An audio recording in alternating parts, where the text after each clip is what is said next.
A esta hora, el encuentro que esperabas. Encuentro con la ciencia con Modesto Montoya.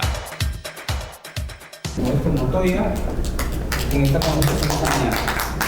Bueno, muchas gracias por estar presentes en este proyecto RAIMI Ciencias, Ciencia y Tecnología en la Vida Diaria. Lo que trato de explicar, o trataré de explicar en primer lugar, es que los profesores no debemos tener ningún pretexto para decir que no podemos hacer ciencia, porque en la vida diaria siempre uno puede usar los recursos naturales y los que están en nuestro entorno para incentivar a la ciencia, a los niños a hacer ciencia.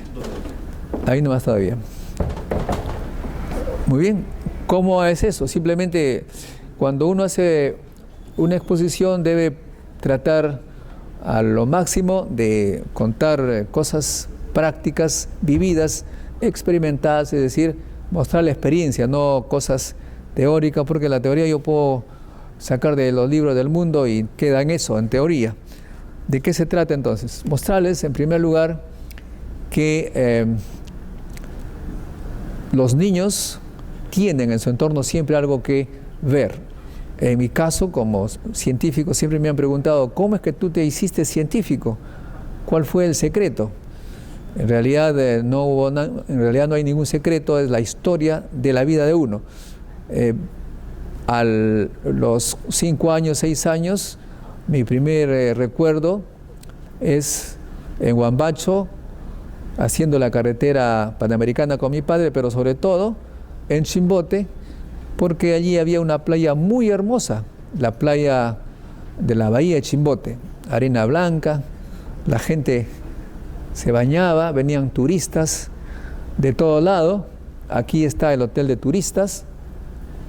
Este es el hotel de turistas, la gente se bañaba aquí, muy hermoso, y yo me pasaba casi todo el tiempo en la playa porque había mucha actividad, muchos animalitos aquí.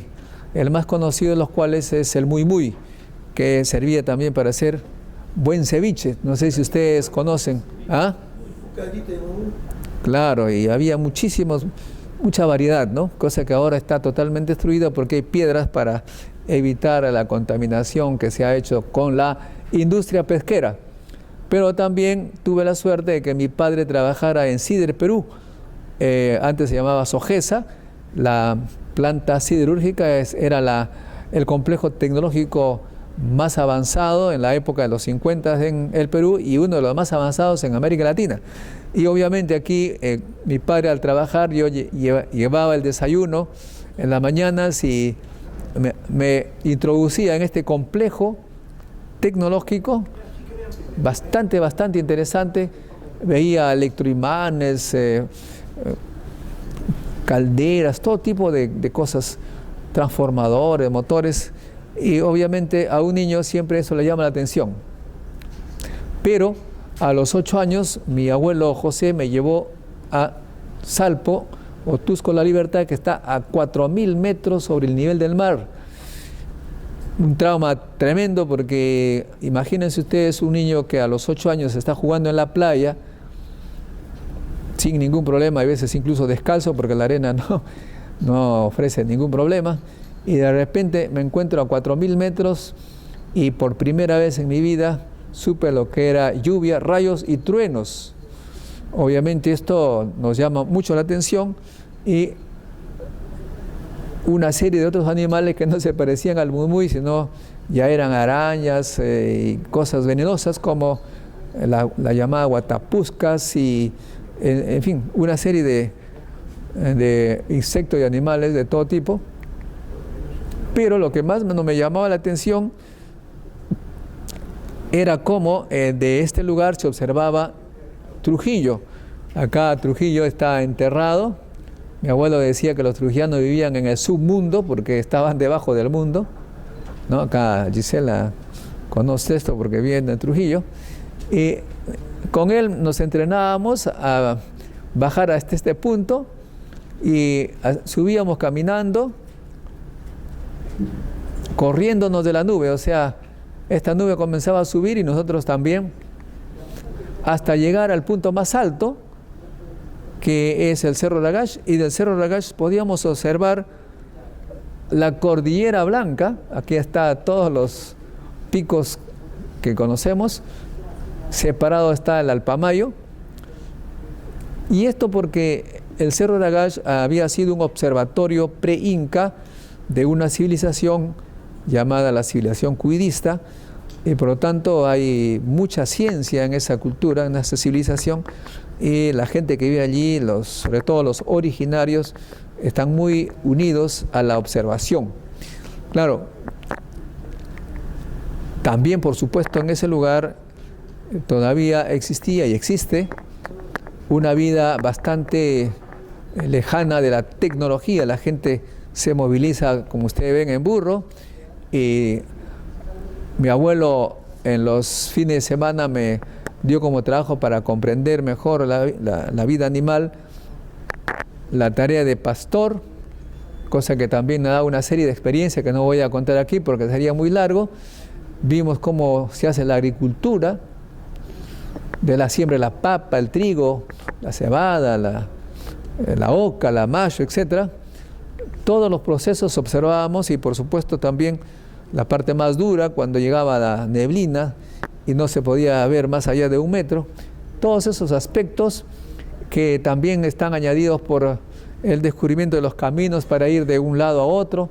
Para sacarse una fotografía tenía que ir hasta Otusco, no sé, 15 kilómetros, 20 kilómetros a pie. Uno tenía que pasar por puentes complicados. Descubrí que los burros no tenían ningún problema en pasar, pero los caballos tenían miedo a pasar. Una serie de cosas interesantes. Y mi padre, porque el abuelo era madre materno, mi padre era de origen, los Montoya vienen de Cajamarca, medio gitanos, medio judíos, y no tenían ni 1 metro cuadrado de tierra, y por lo tanto tenían que inventar cosas para vivir. Mi abuelo, Liborio, llegó a mi pueblo con mi papá Álvaro y sus hermanos, y ellos para sobrevivir tuvieron que hacer una serie de cosas, teja, de todo. Y mi padre se dedicó a hacer guitarras, pero como buena visión empresarial no puso simplemente taller de guitarras, que era lo que él tenía, sino muy pretenciosamente llama fábrica de instrumentos de cuerda, la ideal. O sea que no era una fábrica de instrumentos de cuerda, pero un taller de guitarras. En fin, claro, con esta historia familiar, lo natural es que me matricularan en un instituto tecnológico, no en la secundaria común, porque la secundaria común, como ustedes saben, pues es en esa época puro bla bla bla, teoría, etcétera, copiar. Acá se hacía experimentos de electricidad, transformadores, motores, todo lo que nosotros conocemos como tecnología. De modo que para mí fue completamente natural esta cuestión. También, por supuesto, había estos paseos al mar que nos permitía conocer la vida allá en las islas, diferente a la que uno puede imaginar, en fin. Pero también, por supuesto, descubrimos a lo largo de nuestra historia la parte un poco no muy grata de la tecnología, como es el caso de la contaminación en este caso la siderúrgica, contaminación tremenda, porque significa, por supuesto, problemas. ¿Estás prendiendo?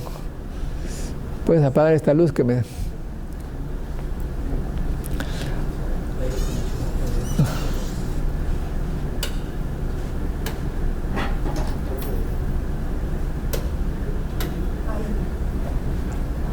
Miren ustedes cómo la siderúrgica contamina. O sea, al principio nos da mucha alegría ver cómo las fábricas dan trabajo, ¿no es cierto? Pero después uno descubre la parte negativa, la contaminación industrial que produce cáncer, que produce una serie de enfermedades. Y hasta ahora, no sé si hasta ahora, pero hasta hace algunos años, seguía esta situación de la planta siderúrgica combinada con el humo de las fábricas de harina de pescado. De modo, Chimbote se ha convertido en algo realmente no habitable prácticamente. Y esto por falta de una tecnología sustentable. En fin, todo ello, todo este asunto, todo este background, esta base de vida, me llevó, como ya de repente algunos saben, a la Universidad de Ingeniería, a París, a hacer física nuclear, pero al regresar me di cuenta que teníamos que cambiar un poco el país a través de la educación.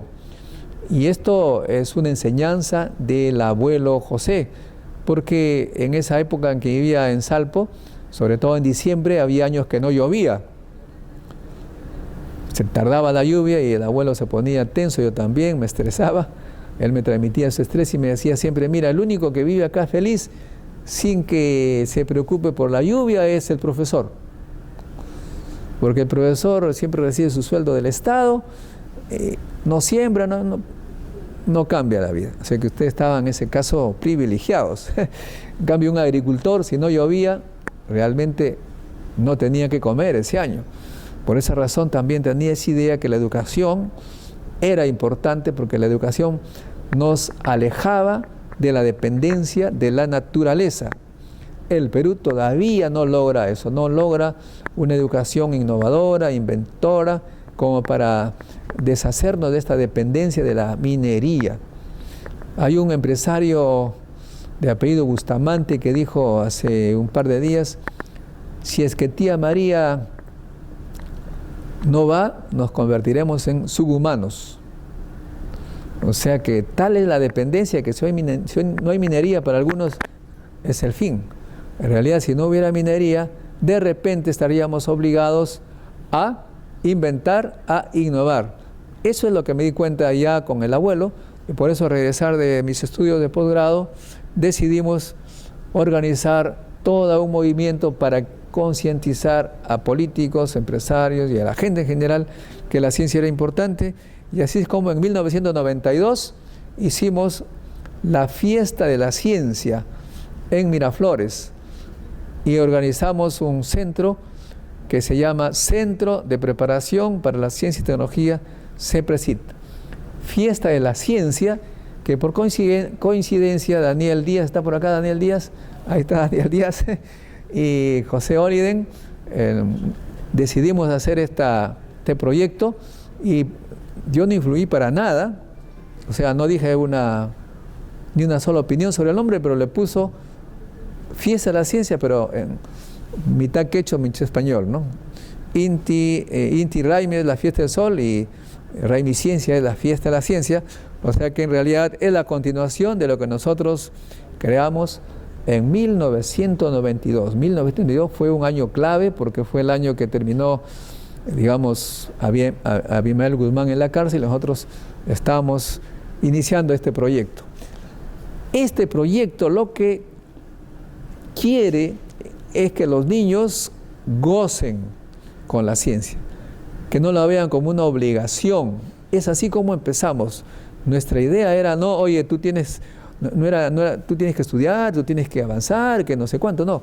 Simplemente que goce con la ciencia. Y esta idea me vino, ¿por qué? Porque el 24 de febrero de 1955, que yo cumplí entonces 6 años, mi mamita Clarita me dijo, te voy a dar el mejor regalo que puedo dar en mi vida. ¿Y qué será? Ven conmigo, me llevó a la escuelita El Santa. Me inscribió, mira, te estoy inscribiendo, ese es el regalo que te voy a dar por tu cumpleaños, porque era mi cumpleaños.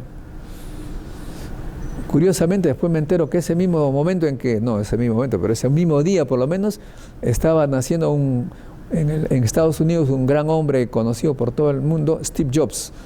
Steve Jobs nació el 24 de febrero de 1955, el día en que mi mamá me estaba inscribiendo, diciéndome que lo mejor que me podía dar era inscribirme en la escuela. Entonces, cuando yo ingresé en abril a la escuela, entré sonriendo, alegre, mientras que los otros niños entraban llorando. Entonces la directora Josefina Alvarado me preguntó, qué raro es tú eres el único que está contento, ¿por qué es que estás contento y los otros llorando? Pues si es el mejor regalo que me puede dar mi mamita. O sea que mi mamá me puso la educación como un regalo, y las otras me enteré después que le dijeron, tiene que ir a estudiar, que esto, porque la vida es así, que no vas a ser como tu papá. ¿No? De modo que desde el momento que uno pone la educación como una obligación, ya terminó el asunto. Nosotros ponemos desde ese momento nuestra idea que los niños gocen. Mira este niño, por ejemplo, ¿qué está haciendo acá? Nadie lo está obligando. ¿Tendrá qué edad tendrá? 3 años, 4 años. Así empezamos. Que los niños gozaran con la ciencia, jueguen con la ciencia. Es curioso porque descubrimos luego que ellos iban a los nidos normales toda la semana, solamente los sábados. En los nidos nuestros niños estaban en la hora del recreo, seguían con su rompecabezas y los otros estaban saltando por los columpios y por estas cosas. De modo que vimos cómo los niños se pueden divertir con la ciencia, que no sea una obligación. Y por supuesto los grandecitos ya llegan con el gusto por hacer experimentos, por el gusto de ir al laboratorio. Estas fotos son de los 90, no son actuales. Y por supuesto también la curiosidad por los instrumentos complejos. Aquí este es un motorcito solar, ¿no es cierto? Los niños se están preocupando por temas que les llaman la atención. Hay que buscar que les llame la atención cosas importantes, no dejarlos a las suyas, que descubran cosas que no son trascendentales. Lo que a nosotros nos gusta es lo que nuestros padres nos hicieron gustar. Si es que ustedes se pasan toda la vida mirando televisión, el niño le va a gustar la televisión. Si le pasan tomando cerveza, el niño igual. Hay que entrenarlos desde chiquitos para que les guste cosas que sean importantes. No obligarlos, sino darles el gusto por esas tareas. Y en mi época, como ya les dije, conocí la planta siderúrgica. Pues a estos niños los llevábamos también no al complejo siderúrgico, sino a la planta, al centro nuclear, para que conozcan la tecnología de esa época, el reactor nuclear. Miren ustedes, estas de los 90 también esta foto, cómo los niños van contentos y por supuesto darles un ambiente de familia. Eso también es bastante importante. Desafortunadamente la escuela, el colegio como infraestructura, un poco que es símbolo de esfuerzo, de trabajo. Los niños van, inmediatamente saben que van a esforzarse. Nuestra metodología es que ellos hagan estas tareas en un ambiente familiar, de alegría, de hogar. Como ustedes notan acá, están en una casa normal, ¿no es cierto? Todos contentos. Y claro, aquí viene lo interesante, que nuestro proyecto, que comenzó con la Fiesta de la Ciencia en el 92, llamó la atención a personajes que para nosotros realmente nos sorprendió. Ese señor que vino a vernos es un premio Nobel de Física, Leon Lederman.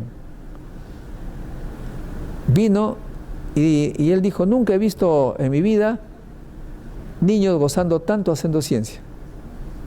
Él lo dijo en el simposio de física.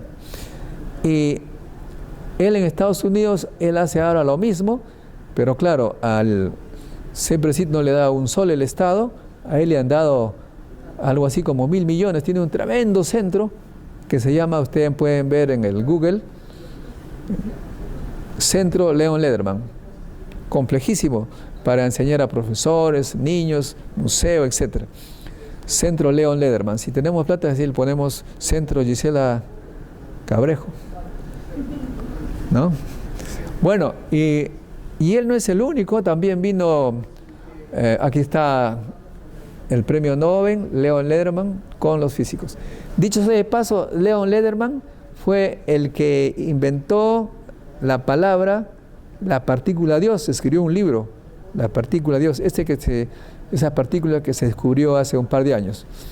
Bueno, aquí están con los niños, y también vino otro premio Nobel, Sores Alferov, ruso él, primero era norteamericano, igual con los niños del CEPRESID, mostrando que la ciencia puede llevarnos lejos.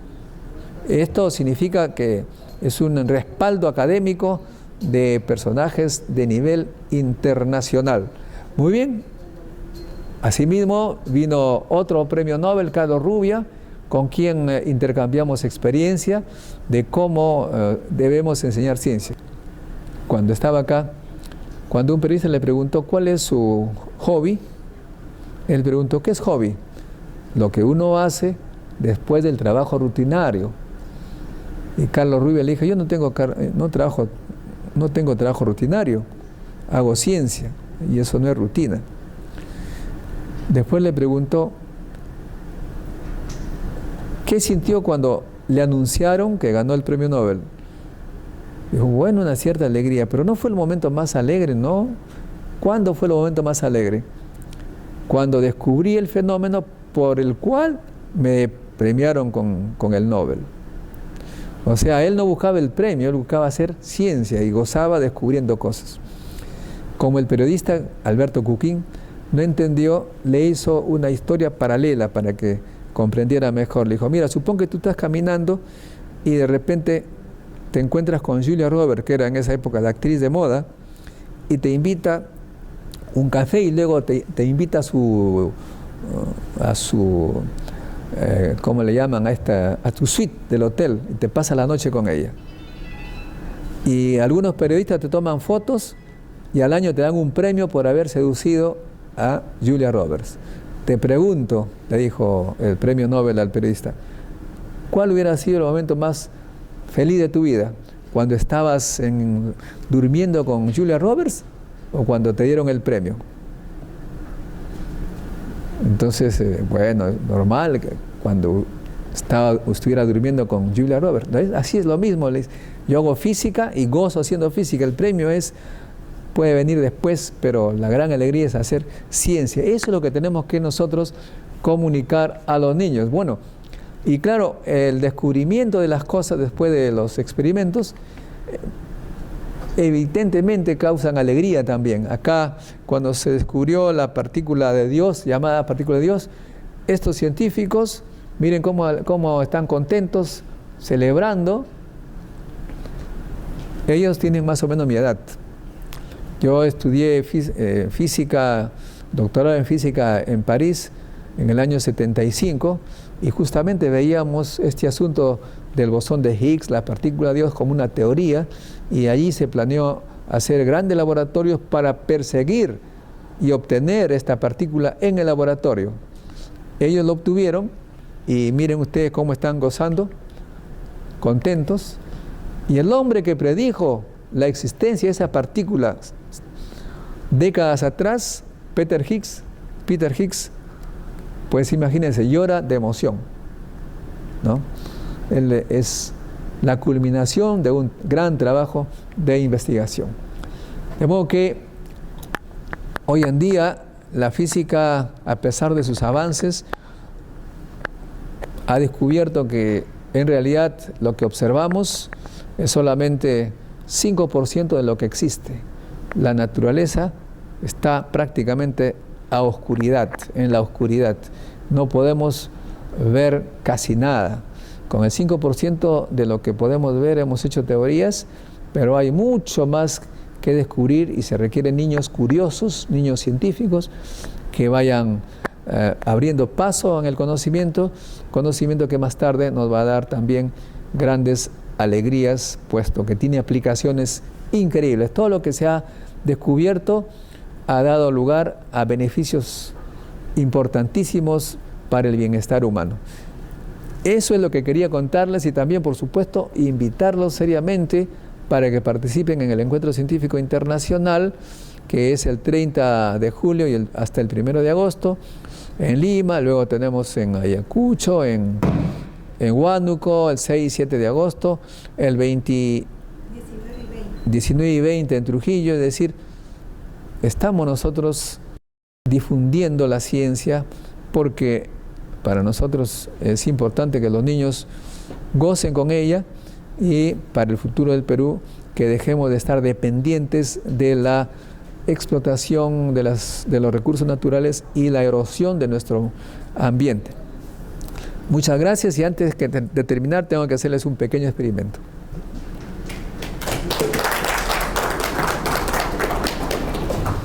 La semana pasada me llamaron de una emisora para explicar este asunto de Charlie Charlie. ¿Han escuchado Charlie Charlie?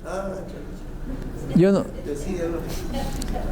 no sabía qué cosa era Charlie Charlie.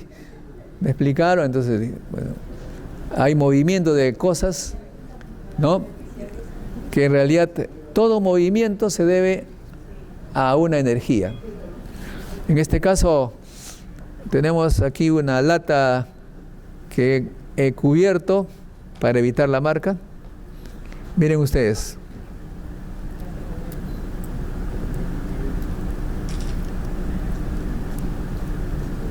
¿Esto es más espectacular que Charlie Charlie o no?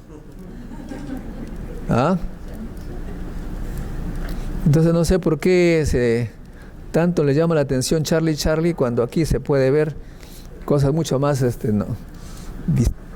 espectaculares. ¿Cuál es el secreto? Simplemente es un sorbete cualquiera con un tejido. ¿Ven? Entonces ustedes notan acá.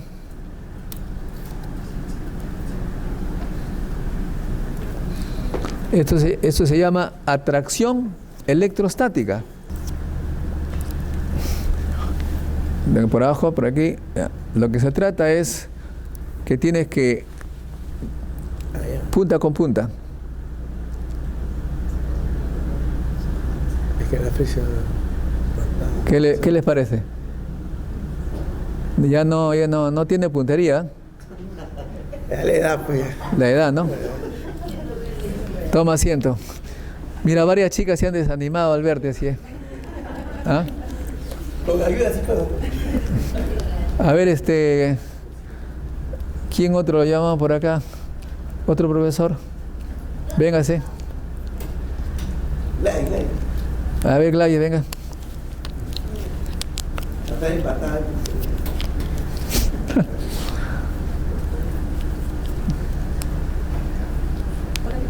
Sí, sí.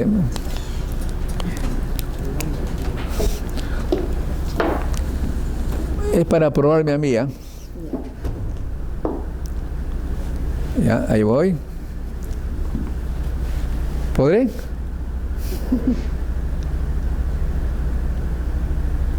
Un aplauso. Gracias. ¿Ah? Bien, son 2 experimentitos simples, hay miles de experimentos que podemos hacer que llaman la atención y los niños lo pueden hacer. Y lo interesante es que ellos tienen que buscar la interpretación, porque es lo que no debe hacer el profesor es leer en los libros y decirle paporreta, esto funciona por tal razón, y así, digamos, el niño empieza a memorizar. Él sabe que cualquier cosa que suceda, alguien le va a explicar. Eso no hay que hacer, hay que dejar que los niños den su propia explicación, su propia interpretación, para que se entrenen a explicar, no a leer y a copiar solamente. Son 2 experimentos de electrostática. Al principio vemos que puede aparecer atractivo, pero al otro lado es repulsivo. No le voy a explicar aquí esto, es para que ustedes, aplicando la metodología, busquen la explicación y de esa manera también inicien a los niños en los caminos de la ciencia. Muchas gracias. Sí.